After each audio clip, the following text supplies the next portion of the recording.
Hello, everybody. Welcome to week 14. I'm going to quickly go over what we're doing this week. So, I know a lot of you have yet to have the opportunity to get Revit really done with your floor plan. So, for when you show up to school, when you're in class, that's the first thing I want you to focus on is getting that floor plan done of your Habitat for Humanity home. Get that done. Finalize your Habitat for Humanity home for anybody that's finished, meaning I want you to check some things and maybe change some things. For example, the exterior walls, I don't want them any thicker than 1 foot by 1 foot 1 inch, 1 foot 1 7/8 inch. So what you can do is you can check the material and edit that as you see fit. And then the interior wall sizes, I'm sure a lot of you have quite large interior and exterior walls. You just kept them all the same, which is probably using up a lot of your habitable space. So I want you to change that. Doorways, make sure they're at least 3 feet wide. Hallways, a minimum 42 from frame to frame. So measure those things, make sure they are, and then resubmit your assignment. So that's what I wanted you to do first, finalize things. And for those that haven't had a really chance to start, get that done. Then what you're going to do is check out this basics of an electrical plan PowerPoint that I put together for you. It just goes over some of the basics when creating an electrical floor plan. So what is an electrical plan? What's it look like? An electrical drawing may include all of these essential details described below.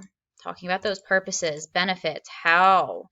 So how you go through it, know your layout, plan it in advance, use interior layouts as your starting points, and then walk through your plan. And then finally, this is what one of them would look like on a 3D modeling software. But we're not going to do that. So here's what I want. Once you've gone over that, that's the wrong thing. Once you've gone over that, either if you have your Revit floor plan done, you're going to be printing that out. If you don't, you're still going to be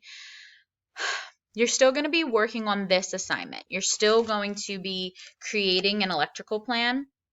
You just might not be doing it on your Revit file or on top of your Revit file. What I mean by that is you're printing out your Revit plan, and then you're going to draw your electrical plan on top of it for those that are there. So for those that can, print a paper copy of your floor plan to draw your electric plan on. For those that cannot, what you're going to do is on a sheet of paper, a blank sheet of paper, you're going to neatly draw your floor plan again. If you want to tape it to your computer or whatever it is you need to do, but you're going to neatly draw with a ruler, and then you're going to draw your electrical plan on that. So you're going to sketch the locations of the outlets, lights, switching, so as to comply with the residential code requirements, which I have linked here.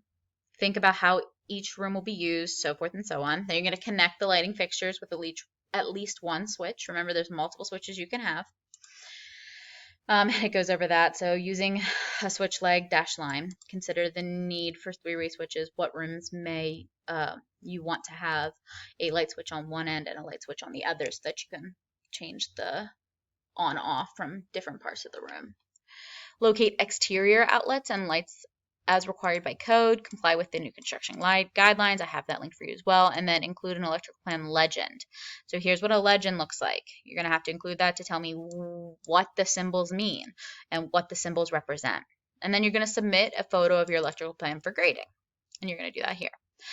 So that's the big thing, but I want you to focus on getting your floor plan in Revit done, submitted, and then moving on to the electrical floor plan assignment. But if you have any questions, please feel free to ask me, and I will see you guys in class.